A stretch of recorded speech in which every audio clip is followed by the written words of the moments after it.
Assalamualaikum warahmatullahi wabarakatuh. Alhamdulillah, wassalatu wassalamu ala rasulillah wa ala alihi wa sahbihi wa man tabi'ahum bi ihsanin ila yaumiddin, amma ba'du. Alhamdulillah, ma'asyiral ikhwa wal akhwat fid din rahimakumullah. Kita bersyukur kepada Allah Subhanahu wa taala atas semua limpahan nikmat dan karunia-Nya. Alhamdulillah, saat ini kita melanjutkan kembali pembahasan kajian kitab yang sangat bermanfaat, Al-Bidayah wan Nihayah, buah karya dari Al-Imamul Hafidh Ibnu Katsir rahimahullah ta'ala. Saat ini kita sudah sampai di halaqah al-khamisatu wal arba'un, halaqah atau sesi rekaman audio yang ke-45. Kita masih di pembahasan tentang kisah yang berhubungan dengan bangsa Arab sebelum diutusnya Nabi Muhammad SAW. Ya. Saat ini ada beberapa kisah yang tentu dibawakan dalam kitab ini. Saya berusaha memilih ya supaya dalam rangka meringkas kisah yang terkenal yang mungkin perlu kita ketahui, apalagi yang disebutkan di dalam Al-Qur'an. Di antaranya kisah yang terkenal tentang Abrahah ya, dari Habasyah yang ingin menghancurkan Ka'bah. Karena ini disebutkan, kita ketahui bersama di dalam Al-Qur'an di surat Al-Fil. Ya, a'udzubillahi minasyaitonir rajim. Bismillahirrahmanirrahim. Alam tara kaifa fa'ala rabbuka bi ashabil fil alam yaj'al kaidahum fi tadlil wa arsala 'alaihim tayran ababil tarmihim bihijaratin min sijil faj'alahum ka'asfin ma'kul. Allah Subhanahu wa taala menyebutkan di dalam surat ini, tidakkah engkau wahai Nabi Muhammad SAW melihat, memperhatikan bagaimana Allah Subhanahu wa taala bertindak memberikan pembalasan kepada pasukan yang mengendarai gajah, Abraha dan pasukannya? Bukankah Allah Subhanahu wa taala menjadikan tipu daya mereka itu tadlil, dalam kehancuran ya, kesia-siaan, dan Allah mengirimkan kepada mereka burung ababil, burung yang banyak berbondong-bondong, yang kemudian melempari mereka dengan batu min sijil, batu yang dari tanah yang terbakar, yang menyala. Maka Allah Subhanahu wa taala jadikan mereka ka'asfim ma'kul, seperti daun yang dimakan ulat. Allah binasakan mereka dengan kemahakuasaannya. Ya, kita ketahui ringkasnya Abrahah itu adalah aslinya adalah merupakan utusan dari Raja Najasyi dari Habasyah, ya. Raja Najasyi yang ada di Habasyah, ya tentu Najasyi ini adalah gelar bagi mereka, sebagaimana Fir'aun adalah gelar raja-raja Mesir, dan Abraha ini adalah diutus dengan raja yang namanya gelarnya Najasyi yang ada dari Habasyah. Ya, ini beda dengan Najasyi tentu saja yang kita ketahui masuk Islam ketika hijrahnya para sahabat ke negeri Habasyah. Ya, berbeda dengan raja ini tentu saja. Raja Najasyi ini menganut agama Nasrani dan Abraha juga demikian. Ya, dia menganut agama Nasrani. Tadinya dia diutus ke Yaman, ke negeri Yaman untuk satu kebutuhan. Kemudian di sana Raja Najasyi ini punya utusan lain yang bernama Aryad ya, Aryad, yang kemudian mereka berdua, Abraha dan Aryad ini berselisih sampai kemudian masing-masing membawa pasukan dari Habasyah ya, yang kemudian ketika mereka berhadapan, Abraham mengusulkan daripada mereka membuat saling bertempur pasukan Habasyah, mending mereka berdua saja sebagai pimpinannya yang berhadapan. Ala kulli hal, kemudian di situ Abrahah dengan seorang budaknya berhasil memukul Aryad ini, kemudian akhirnya setelah itu mati Aryadnya ya, dan ketika itu Abrahah bisa mengumpulkan semua pasukan Habasyah di bawah kekuasaannya, yang ketika dalam perkelahian tersebut sempat dia dipukul bagian kepala, pelipisnya, keningnya, hidungnya, sehingga dia digelari dengan Abrahah al-Ashram, ya, Abrahah yang terbelah bagian depan wajahnya begitu.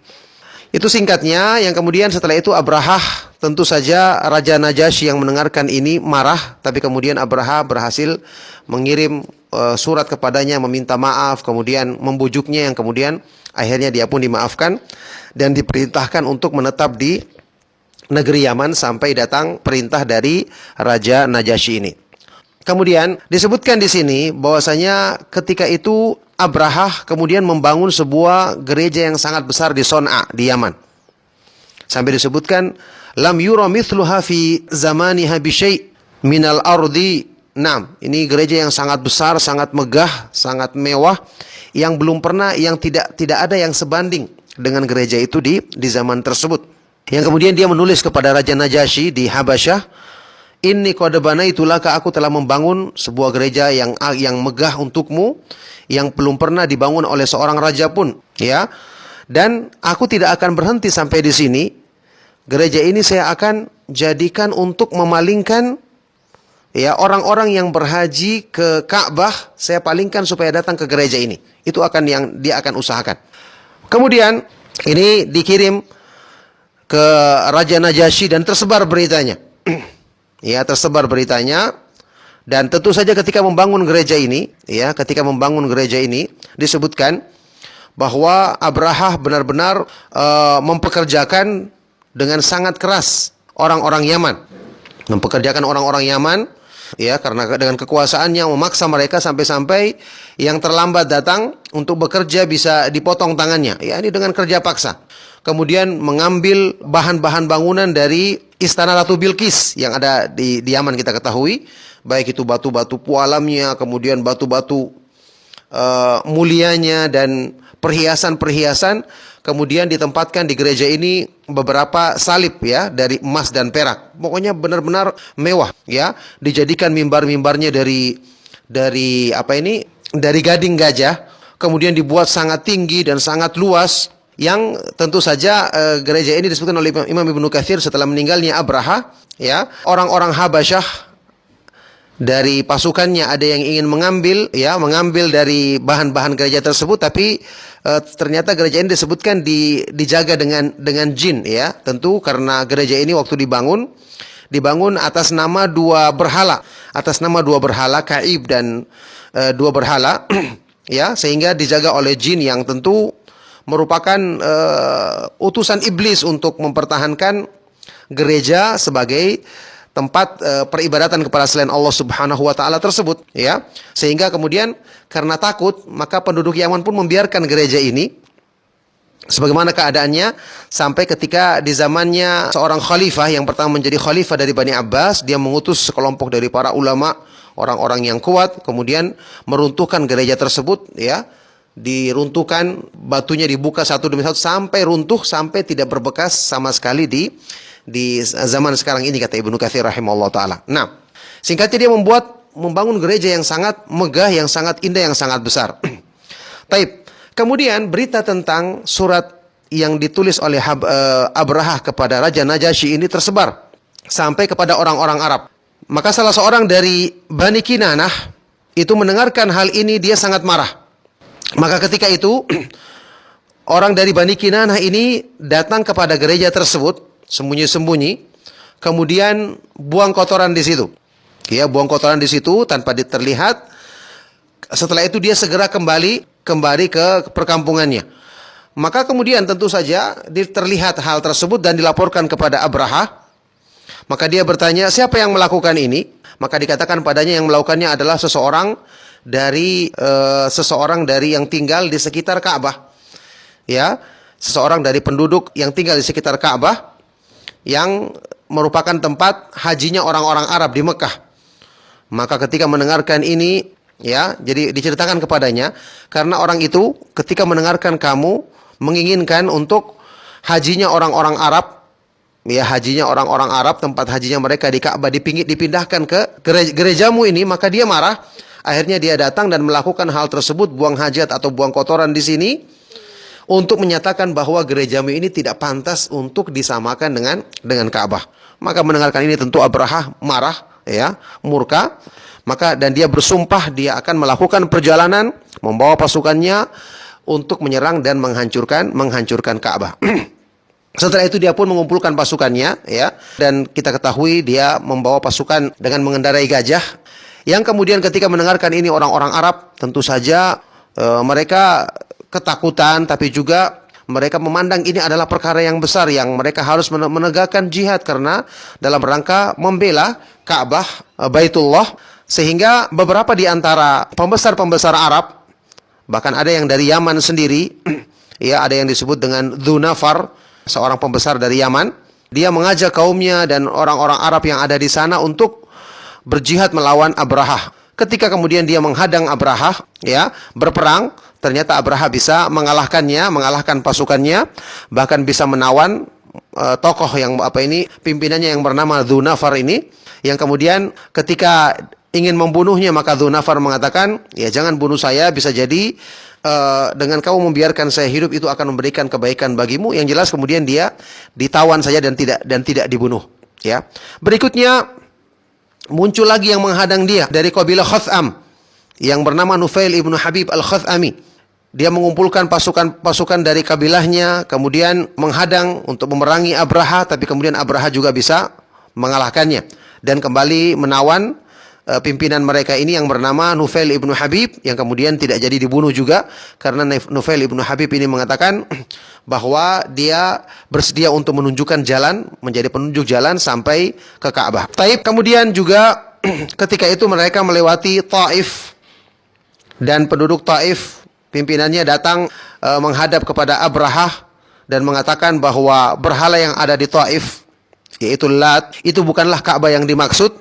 Dan dia menunjukkan bahwa yang dimaksud dia itu adalah yang ada di Mekah. Ala kulli hal, ini yang terjadi selama perjalanannya untuk menuju ke Baitullah. Nah, kemudian ketika itu Abraha pun terus melakukan perjalanan. Disebutkan di sini dia diutus bersamanya seorang yang akan menunjukkan jalan juga ke menuju Mekah dari Taif, ya, dengan nama Abu Rughal. Ya, Abu Rughal, ya. Abu Rughal ini tentu beda dengan Abu Rughal yang kita bahas di kaum Thamud, ya. Tapi ini meskipun namanya sama, tapi dia tentu berbeda zamannya. Ala kulli hal, setelah itu, setelah sampai di Al-Mughammas, ya, Abraha pun berhenti di situ sehingga sementara. Kemudian dia mengutus salah seorang dari pasukannya yang disebut dengan Al-Aswad ibnu Masfud untuk mengendarai kendaraan berkuda di sini dalam hal ini untuk datang ke Mekah dan mengambil harta yang ada di sana. Harta yang ada di sekitar Gunung Tihamah, ya, gunung besar yang ada di sana. Harta dari orang-orang Quraisy. Kemudian dia mengambil 200 ekor unta miliknya Abdul Muttalib ibnu Hashim, yang merupakan kakeknya Rasulullah Shallallahu Alaihi Wasallam, kita ketahui bersama. Yang ketika itu tentu dia adalah seorang pimpinan Quraisy, seorang pembesar yang diagungkan di kalangan Quraisy, ya, Abdul Muttalib ibnu Hashim. Setelah mendengarkan Abraha telah sampai, tentu saja orang-orang yang ada di sekitar Ka'bah, ya, seperti orang-orang Quraisy, kemudian suku Kinana, Hudzail dan yang lainnya, tentu berkeinginan untuk menghadapi, melawan Abraha dan pasukannya. Tapi kemudian mereka mengetahui bahwa mereka ini kuat, terbukti sudah banyak yang mencoba menghadangnya tapi mereka semua kalah. Akhirnya mereka pun tidak berani melanjutkan keinginan tersebut. Setelah itu, Abraha pun mengutus salah seorang lagi dari pasukannya, Hannatah al-Himyari, ya, mengutus salah seorang untuk datang ke Mekah dan mencari tentang siapa yang menjadi pembesar atau pemimpin di kalangan penduduk Mekah saat itu. Ya, kemudian dia memerintahkan, katakan kepadanya bahwa di sini Raja Abraha, ya, dia menamakan dirinya Malik atau Abraha, di sini memerintahkan kepada utusannya ini, katakan kepadanya bahwa aku datang ke sini bukan untuk memerangi penduduk di sekitar Ka'bah, bukan untuk membunuh kalian, memerangi kalian, tapi hanya untuk menghancurkan Ka'bah ini saja, Baitullah ini saja. Kalau kalian tidak melawanku, ya, dalam keinginanku ini, maka aku tidak butuh untuk menumpahkan darah kalian, ya. Tapi kalau kalian menghalangiku, ya, maka terpaksa kami memerangi. Seperti itu kata-katanya, kurang lebih. Yang jelas dia menyebutkan bahwa hanya ingin menghancurkan Ka'bah saja. Kemudian datanglah utusan ini, Hannatah al-Himyari ini, dia mencari siapa yang disebut sebagai pemimpin penduduk Mekah saat itu, maka ditunjukkan kepadanya Abdul Muttalib ibnu Hashim yang merupakan kakek Rasulullah Shallallahu Alaihi Wasallam. Kemudian setelah dia menyampaikan pesan dari Abraha tadi, maka Abdul Muttalib pun menjawab, wallahi demi Allah kami juga tidak ingin memeranginya dan kami tidak memang punya kemampuan untuk melakukan hal tersebut. Tapi ini adalah Baitullah Al-Haram, ini adalah rumah Allah dan rumah Khalil, rumah nabinya Ibrahim alaihissalatu wassalam. Maka Allah subhanahu wa ta'ala kalau dia ingin melindunginya maka dia akan melindunginya. Tapi kalau dia tidak melindunginya maka kami tidak mampu untuk membela atau menjaganya. Kemudian utusan dari Abraha ini mengatakan, kalau begitu ikutlah kamu bersamaku, ya, karena dia merintahkan kepadaku supaya kamu datang dan menjumpainya. Ala kulli hal, kemudian kisah singkatnya, datanglah Abdul Muttalib ke tempat persinggahannya Abraha. Kemudian dia pun berusaha untuk bisa bicara dengan Abraha. Ya, setelah dia diberi kesempatan untuk bertemu, maka ketika pertama kali melihatnya, Abraha melihat Abdul Muttalib adalah seorang yang sangat gagah, ya, besar, ya, perawakannya juga tampan begitu ya, gagah begitu. Maka ketika itu Abraha langsung memuliakannya, langsung merasa segan kepadanya, sehingga kemudian dia pun ingin duduk bersama Abdul Muttalib ini dengan duduk sejajar, ya, karena dia tidak ingin mendudukannya atau terlihat dia mendudukannya di kursinya atau di singgasananya. Akhirnya dia pun duduk bersama di atas tikar, ya, di atas sejadah atau di atas karpet begitu, untuk duduk bersama Abdul Muttalib, menjadikannya di sampingnya begitu. Kemudian dia berkata, tentu dengan menggunakan penerjemah, ya, kullahu hajatak, katakan apa hajatmu, ya, hajatuka, apa hajatmu, apa keperluanmu. Maka ketika itu Abdul Muttalib berkata, hajati, keperluanku adalah saya minta kamu mengembalikan 200 ekor untaku yang kamu ambil. Ketika mengatakan ini, langsung Abraha kaget. Langsung dia berkata kepada penerjemahnya, katakan kepadanya, tadinya kamu datang, saya benar-benar kagum kepadamu ketika melihatmu. Tapi setelah itu saya hilang kekagumanku, ya, ketika kamu membicarakan, menyebutkan permintaanmu tadi. Kenapa kamu bisa mengatakan, ya, menyampaikan kepadaku untuk meminta 200 ekor unta yang aku ambil itu, tapi kamu membiarkan, ya, Baitullah, tidak membicarakan tentang Baitullah, Ka'bah, yang itu merupakan agamamu dan agama nenek moyangmu, padahal aku datang untuk menghancurkannya, untuk meruntuhkannya. Kamu tidak membicarakan sama sekali tentang Baitullah, tidak meminta untuk saya misalnya mundur atau tidak jadi menghancurkan Ka'bah ini. Ya, tentu dia tidak mengatakan Baitullah, dia mengatakan al-bait aja, ya, rumah atau kita katakan Ka'bah begitu. Faqala, maka Abdul Muttalib mengatakan, inni ana rabbul ibil, saya adalah pemilik unta-unta tersebut. Ya, artinya wajar kalau saya memintanya. Wa inna lil baiti rabban sayamna'uhu, adapun Ka'bah ini dia memiliki Rabb, ada Allah atau ada yang maha kuasa yang memilikinya, yang akan membelanya. Faqala, maka Abraham mengatakan, maka naliyamtani aminni, tidak ada yang bisa mencegahnya dariku, ya. Qala, maka Abdul Muttalib mengatakan, anta wadhak, ya, terserah kamu, ya.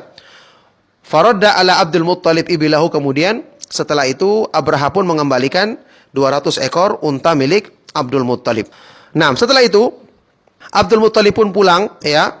Yang disebutkan ketika itu ada beberapa tokoh dari pembesar dari Quraisy yang datang bersama Abdul Muttalib, menawarkan kepada Abraha, ya, sepertiga dari harta yang mereka miliki supaya Abraha kembali dan tidak jadi menghancurkan Ka'bah. Tapi dia tidak mau dan tetap dengan tekadnya untuk menghancurkan Ka'bah.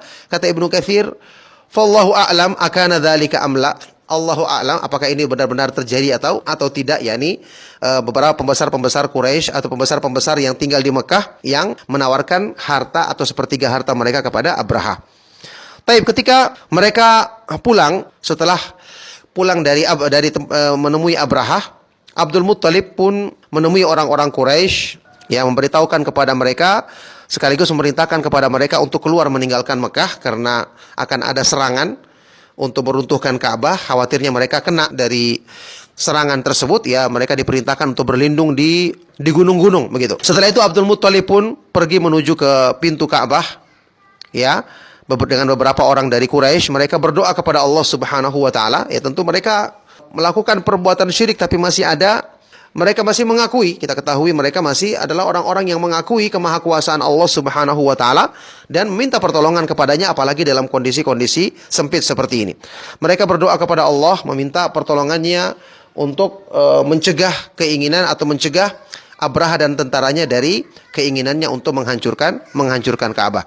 Baik. Setelah itu ada juga kisah yang disebutkan di sini bahwa kemudian ketika Abraha setelah Abdul Muttalib memerintahkan kepada orang-orang Quraisy agar keluar meninggalkan Mekah dan berlindung di gunung-gunung, sambil melihat apa yang dilakukan oleh Abrahah. Kemudian setelah itu besoknya Abrahah bersiap-siap menyiapkan pasukannya untuk masuk ke Mekah. Ya, ada seekor gajah di situ yang dibawanya, yang ketika itu disebutkan dalam kisahnya, ya, Nufail ibnu Habib yang tadi salah satu yang berperang menghadapi Abrahah dalam perjalanannya, yang kemudian dijadikan sebagai penunjuk jalan.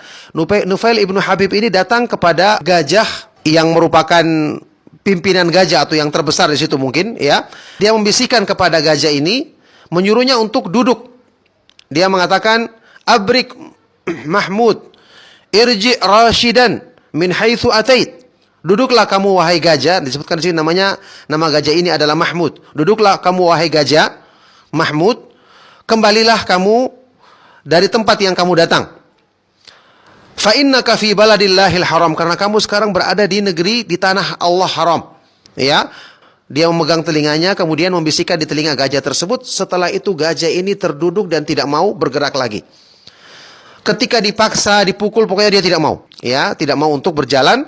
Tapi ketika misalnya diarahkan untuk kembali, maka dia segera berjalan. Berjalan cepat bahkan. Diarahkan ke arah-arah yang lain, maka gajah ini mau. Tapi ketika diarahkan ke Mekah, meskipun dipaksa, maka dia tidak mau. Sehingga semua tentu saja tidak jadi melakukan perjalanan. Ya, ketika itulah Allah Subhanahu wa taala menyebutkan, disebutkan di sini, Allah Subhanahu wa taala mengirim kepada mereka yang disebut di dalam Al-Qur'an Tayran ababil. Di waktu itulah diutus kepada mereka, dikirimkan Tayran minal bahr, ya, burung dikatakan arahnya dari laut, amsalul khatatif, ya, ini seperti burung yang mungkin sejenis burung kayak semacam burung layang-layang yang suka menyambar itu, ya, burung dari laut. Yang masing-masing burung ini membawa tiga batu yang dibakar, ya. Satu dibawa di paruhnya, di mulutnya, dan dua lagi dibawa di kedua kakinya. Ya, kira-kira batunya disebut di sini amsalul hims wal adas, hanya seperti kacang saja besarnya, kecil sekali. Tapi ketika dia burung ini melemparkan batu tersebut, tidak menimpa seorang pun kecuali akan binasa. Akhirnya dilemparkan kepada mereka. Ya, tentu saja tidak semua kena, tapi sebagai pasukannya banyak yang kena, yang lainnya akhirnya lari, ya, menuju ke arah jalan yang tadi mereka tempuh. Dikatakan oleh Imam Ibnu Ishaq, kemudian mereka pun berlari dan berguguran di jalan yang mereka tempuh, ya, di tempat-tempat mereka melari kemudian jatuh dan seterusnya. Ketika itu Abraha juga ditimpa serangan dari burung tersebut di tubuhnya. Kemudian diangkat oleh pasukannya. Selama diangkat dan di perjalanan melarikan diri, disebutkan di sini yasqutu unmulatan, ya, tubuhnya jatuh atau terpotong, ya, berguguran sejari demi sejari, yakni seruas jari, rusak tubuhnya atau hancur tubuhnya seruas jari, sepotong demi sepotong begitu, ya. Yang kemudian setiap kali sepotong tubuhnya jatuh, itu kemudian mengeluarkan nanah dan darah, ya, naudzubillah min dzalik, sampai kemudian mereka pasukannya membawanya ke Son'a dalam keadaan dia sudah sangat kecil sekali, dikatakan seperti anak burung karena tubuhnya berguguran, tubuhnya terpotong-potong begitu. Kemudian dia mati, ya, dalam keadaan disebutkan dia mati dalam keadaan dadanya hancur, ya, mengeluarkan isi hatinya, mengeluarkan isi di dalam dadanya, di dalam perutnya, begitu. Sebagaimana yang disebutkan dari kisah kematiannya yang sangat mengenaskan, naudzubillah min dzalik. Disebutkan oleh Imam Muhammad Ibnu Ishaq, ya, ini peristiwa Allah Subhanahu wa taala menghancurkan pasukan yang mengendarai gajah. Kata Ibnu Ishaq, falamma ba'atsallahu Muhammadan sallallahu alaihi wasallam kana mimma yu'addidullahu ala Quraisy min ni'matihi alaihim wa fadlihi ma radda anhum min amril habasyati li baqa'i amrihim wa muddatihim. Ya, ketika Allah Subhanahu wa taala kemudian mengutus Nabi Muhammad sallallahu alaihi wasallam, maka ini termasuk nikmat besar yang Allah Subhanahu wa taala sebutkan kepada orang-orang Quraisy, bagaimana karunia yang Allah Subhanahu wa taala berikan kepada mereka dengan mengusir atau membinasakan pasukan Abrahah, ya, untuk menjadikan orang-orang Quraisy yang kemudian menetap dan dalam keadaan Allah Subhanahu wa taala menjaga mereka sebagaimana tentu dengan penjagaan Allah Subhanahu wa taala terhadap Baitullah Ka'bah. Nah, jadi inilah kisah ringkas dari tentang apa yang disebutkan di dalam surat Al-Fil, ya. Semoga kita bisa mengambil pelajaran darinya dan menjadi sebab kebaikan untuk kita. Semoga bermanfaat. Mohon maaf atas segala yang salah dan kurang. Sallallahu wasallam wa barak ala nabiyina Muhammad wa ala alihi wa sahbihi wa man tabi'ahum bi ihsan ila yaumiddin. Walhamdulillahi rabbil alamin. Subhanakallahumma wa bihamdika asyhadu an la ilaha illa anta astaghfiruka wa atubu ilaik. Wassalamualaikum warahmatullahi wabarakatuh.